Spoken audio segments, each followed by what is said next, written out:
Salut à tous, aujourd'hui je vous emmène avec moi, donc vous avez pu le voir dans la miniature, c'est une journée où je vais faire 530 euros hors taxe. Aujourd'hui j'ai trois clients. Le premier client, ça va me prendre je pense à peu près 4 heures. Et là je vais faire vitre, encadrement et huisserie complète et les volets. Donc ça c'est un chantier pas mal. Et du coup, avec un seul client, vous pouvez tout de suite augmenter votre devis parce que vous faites plusieurs prestations. Et ensuite, cet après-midi, j'ai deux clients, donc c'est deux maisons qui vont me prendre entre 2 heures et 1 heure et demie. Donc voilà, donc je vais vous emmener avec moi, je vais essayer de vous filmer un peu ces chantiers. Bon, aujourd'hui, il fait vraiment pas beau, donc j'espère qu'on va pas avoir d'annulation pour la pluie et qu'on va pouvoir quand même bosser. Pour aller chez le premier client, là, je me suis trompé de route, donc je vais arriver un peu en retard. Donc moi, si jamais j'ai un peu de retard, j'envoie tout de suite un SMS au client pour le prévenir parce que c'est vraiment important, enfin pour moi, d'arriver à l'heure pour mes rendez-vous. Après, bon, il peut toujours avoir des imprévus, on peut toujours avoir un peu de retard, surtout sur la fin de journée où les chantiers peuvent un petit peu se décaler. Mais si ça vous arrive, en tout cas, je vous conseille de tout le temps envoyer un SMS à votre client pour le prévenir. Parce que si c'est lui qui vous appelle pour vous dire ah vous êtes où, vous n'êtes pas encore arrivé, bon là ça déjà ça fait moins pro. Donc toujours prévenir le client.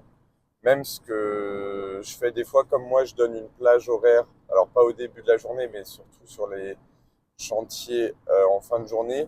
Je donne toujours une plage horaire d'une demi-heure sur laquelle j'arrive. Et du coup, quand je pars du chantier précédent, j'envoie un petit SMS pour dire je suis là dans un quart d'heure. Et le client, je pense que ça lui fait plaisir d'être prévenu. Donc voilà un petit tips pour faire encore plus pro.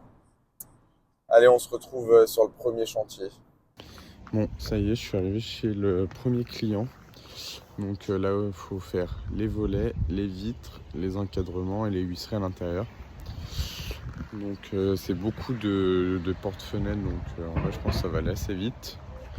Pour faire les volets, là, c'est des volets qui sont, je pense, en aluminium. Donc je les fais avec la brosse de l'eau pure. Et je verrai s'il faut les rincer à l'eau pure parce que si ça laisse peut-être l'eau du robinet va peut-être laisser des traces un peu blanches en séchant. Donc je vais en faire quelques-uns et puis je verrai une fois que c'est sec s'il faut juste rincer à l'eau pure ou passer une microfibre.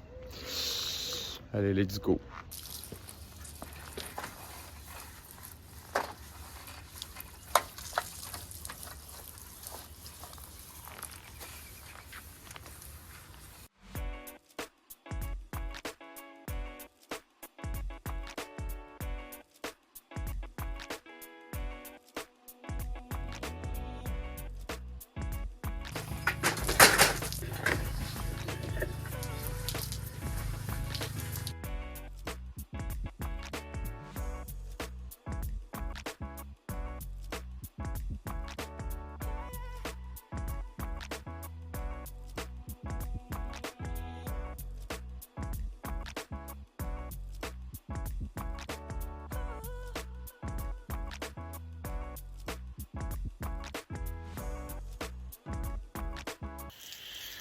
Donc comme j'ai tout le matos de sortie, j'en profite pour mettre déjà un premier gros coup sur les vitres avec la brosse à eau pure. Bon, je vais pas brancher l'eau pure, hein, j'ai pas mis le filtre parce qu'il n'y a pas d'intérêt à le brancher pour faire 6 portes-fenêtres. Mais comme là je fais les contours plus les vitres, elles sont bien sales. J'en profite pour mettre un premier gros coup de décrassage. Et après je les ferai au mouilleur raclette, mais du coup ça ira super vite parce qu'il n'y aura pas besoin de beaucoup frotter.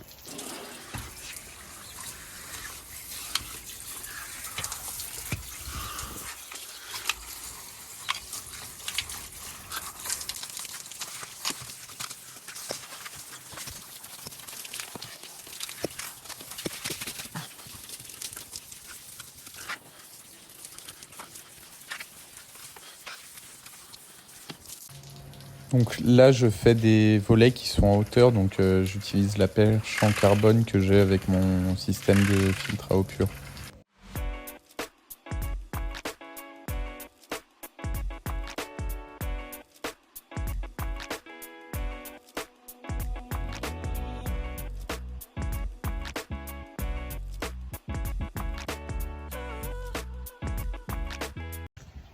Bon, ça y est, j'ai fini tous les volets, donc maintenant je vais m'attaquer aux vitres et aux huisseries intérieures, enfin les contours et à l'intérieur des huisseries. Allez. Bon, là je suis en train de faire les huisseries, je vais vous montrer quand je fais les contours, en fait il y a deux choses distinctes. Il y a le contour, donc ça prend pas vraiment beaucoup de temps quand on nettoie la vitre. Par contre, ce qui va prendre beaucoup de temps, ça va être de nettoyer toutes les huisseries intérieures.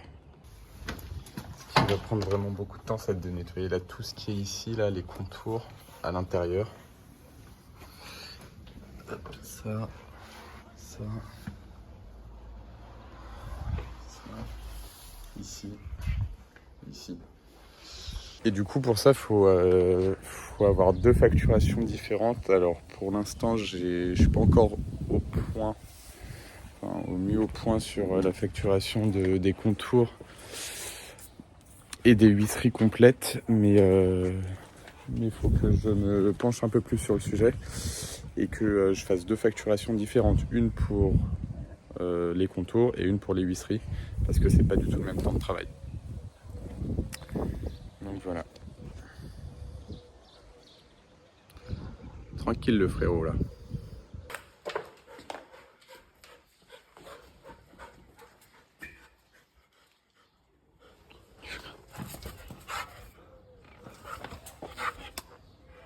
T'as pas de jeu?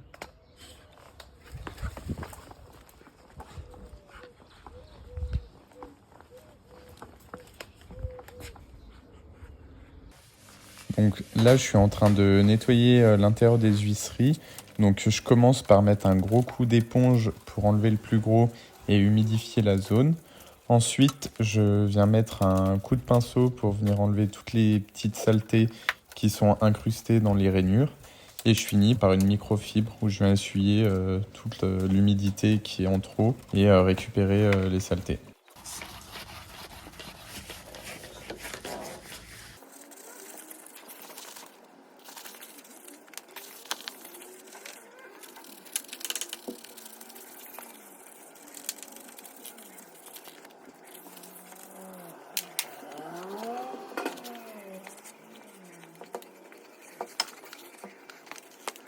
Une fois que j'ai fini les huisseries intérieures, je fais l'intérieur des vitres avec les encadrements. Alors les encadrements, je viens d'abord les frotter avec mon mouilleur. Ensuite, je viens passer une éponge pour bien enlever toute la saleté et enlever le gros de l'humidité. Et je finis par racler ma vitre que j'ai déjà nettoyée avec le mouilleur. Et ensuite, on vient essuyer le bas de la vitre avec une serviette et les contours avec un chiffon en coton. Et même principe pour les vitres extérieures, donc je fais en même temps la vitre et les encadrements avec le mouilleur et l'éponge.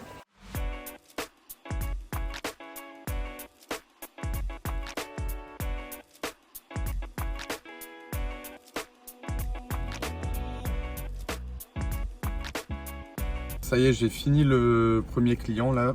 Il est 13h, ça fait un quart d'heure que je suis parti, donc j'ai mis à peu près 4h30.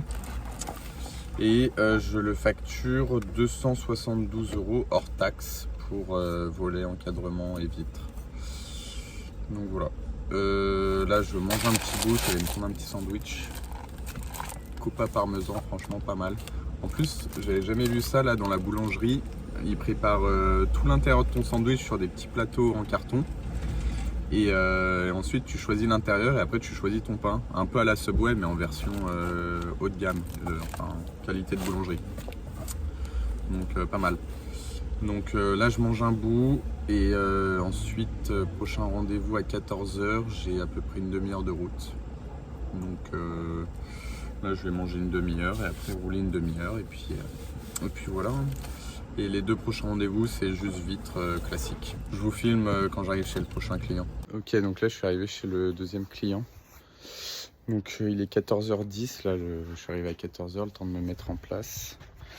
Là franchement c'est assez simple, il y a je crois 6 vitres comme ça, des doubles porte-fenêtres. Et après quelques vitres, des petites vitres à l'étage, il y en a juste une fixe qui est un peu galère. Celle-ci en haut, la celle du milieu, elle s'ouvre pas. Du coup, c'est la seule un petit peu technique. Donc je pense que je vais en avoir pour à peu près 2 heures.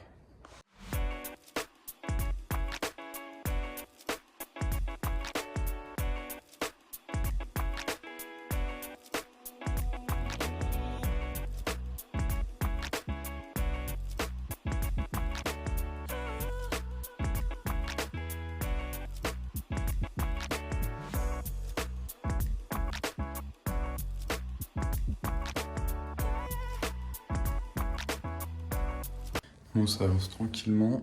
Là, j'avais oublié, mais il y avait aussi la verrière à l'intérieur. Là, il y en a une grande. Là, il y en a une petite.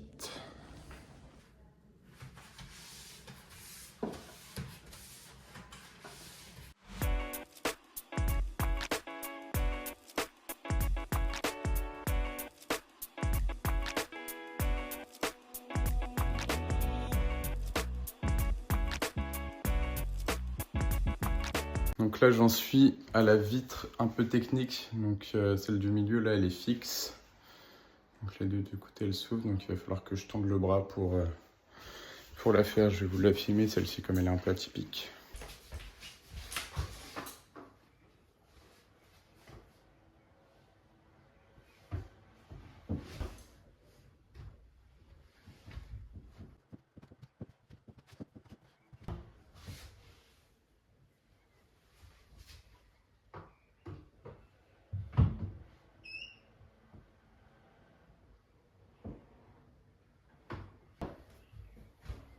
C'est vrai que c'est mieux d'avoir des grands bras quand on fait ce genre de vitre.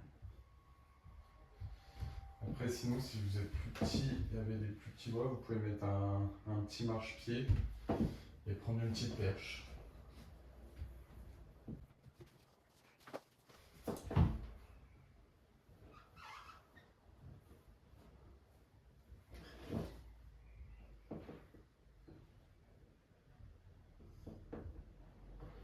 Ça y est, j'ai fini là la maison. Du coup, il est 16h, donc j'ai à peine mis 2 heures pour la faire. Et là, c'était un chantier donc à 152 € hors taxe. Donc pour 2 heures, c'est pas mal. Là, on va en direction du dernier chantier. J'arrive dans 22 minutes, donc il y a quand même un petit peu de route. Et c'est une maison qui va me prendre 1h30 et qui est facturée je crois que c'est 106 ou 108 €. Je regarderai ça et je vous dirai. Donc voilà, je vous filmerai. Là, il y a... c'est chiant ça fait que de faire du bruit. Là, la maison, c'est une maison... Enfin, toutes les vitres sont assez simples. Il y aura juste une vitre en hauteur un peu atypique. Donc j'essaierai de vous la filmer pour vous montrer ça. Et puis voilà, on se retrouve sur le dernier chantier de la journée. Je suis arrivé vers 16h chez le client. Là, j'ai pas pu trop filmer parce que j'étais en train de faire le rez-de-chaussée. Et il était en train de travailler en bas, donc j'avais pas commencé à raconter ma vie à côté de lui. Mais je vais pouvoir vous montrer là, la vitre un peu technique en hauteur. Et après à l'étage, je verrai si j'arrive à filmer une ou deux vitres. C'est celle-ci la vitre en hauteur. Du coup, pour cette vitre là, je fais à la perche et la partie basse de la vitre, je suis obligé de mettre l'échelle parce que déjà il y a un rebord, en plus il y a cette petite avancée de toit, du coup je peux pas faire le bas de la vitre correctement à la perche.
Ok, c'est bon, donc là j'ai fini le dernier client. Là, je suis parti. Il est 18h10. Ça fait 5 minutes que je suis parti. Donc, au final, je suis resté un peu plus de 2 heures. Mais c'est parce que j'ai pas mal parlé avec le client. Et surtout parce qu'il serait intéressé pour du nettoyage de panneaux solaires. En fait, là, je suis intervenu dans une maison qui fait partie d'un lotissement de 18 maisons et c'est toutes les mêmes maisons. Et lui, il fait partie du syndic de copropriété. Et en fait, chaque maison a un panneau solaire. Et du coup, il serait intéressé pour faire une intervention commune. Donc, j'ai fait un petit essai chez lui sur son panneau pour voir si ça passait avec la perche. Et du coup, c'est pour ça que ça m'a pris du temps. On a pas mal discuté. Donc, au final, l'intervention, ça m'a pris 1h30. 1h30 et c'est facturé 108 € hors taxe. Donc ça a été une bonne journée. Au total, je suis parti à 7h30, arrivé à 18h30, donc journée de 11h avec déplacement et pause. Sachant qu'il y a dû avoir, avec le retour, presque... on ne doit pas être loin des 2 heures de déplacement de route aujourd'hui. Et j'ai pas pris beaucoup de pause, hein, j'ai pris 30 minutes, même pas. Donc ce qui fait une journée de travail de 8h30, 9h pour au total 532 € hors taxe. Donc un peu plus de 50 € de l'heure de travail, mais après voilà, il y a tous les déplacements à compter. J'ai payé un peu de péage, j'ai payé 10 € ce matin. Non, je sais plus combien. Non, j'ai payé 6 € ce matin. Là, je pense que je vais payer 3 € pour rentrer, plus l'essence, plus les 2h30 de péage de déplacement. Si on compte 2 heures de déplacement mais en vrai, j'ai vite fait une pause, mais de même pas 30 minutes pour manger. Au final, ça fait ouais, on arrive à peu près 50 balles de l'heure en comptant les déplacements. Donc, c'est correct, c'est pas mal. Si vous avez des questions, n'hésitez pas à les mettre dans les commentaires. De toute façon, il y a de plus en plus de monde qui commence à m'envoyer des messages privés. Des gens qui veulent se lancer, donc n'hésitez pas, j'essaye de répondre à tout le monde mais c'est difficile. Je pense que je vais bientôt faire une page de coaching pour répondre aux questions de tout le monde et en fait pour vraiment me concentrer sur la personne qui a des besoins, parce que là j'essaye de répondre à tout le monde mais bon, des fois je mets une semaine pour répondre et je réponds rapidement parce que j'ai pas beaucoup de temps. Et du coup, j'aimerais vraiment réserver quelques créneaux pour, je sais pas si ça sera 45 minutes, 1 heure encore, mais pour que les personnes qui ont des questions et qui veulent vraiment des conseils précis puissent réserver 1 heure de coaching. Bien sûr, ce sera facturé parce que je ne peux pas offrir des heures encore. Et du coup, je pense que je vais mettre ça en place. J'ai en tête de aussi créer un petit questionnaire avant le coaching, comme ça j'ai un maximum d'informations sur la personne pour pouvoir préparer au mieux le coaching et apporter un maximum de valeur. Et comme ça, une personne qui a plusieurs questions, alors à tout niveau, sauf si vous êtes déjà des salariés, je ne vais pas pouvoir être d'une grande aide pour vous, mais que vous hésitiez à vous lancer ou que vous venez de vous lancer, vous ne trouvez pas de clients, vous ne savez pas comment faire un devis, tout ça. Enfin, tout ça, c'est des questions auxquelles je peux répondre et du coup adapter la réponse en fonction de votre cas durant le coaching. Donc voilà, je pense mettre ça en place. Dites-moi en commentaire si c'est quelque chose qui pourrait vous intéresser. Et sinon, mettez un petit pouce bleu. Dites-moi ce que vous avez pensé de la vidéo en commentaire. Et puis on se retrouve pour un prochain épisode. Hein. Allez, à plus.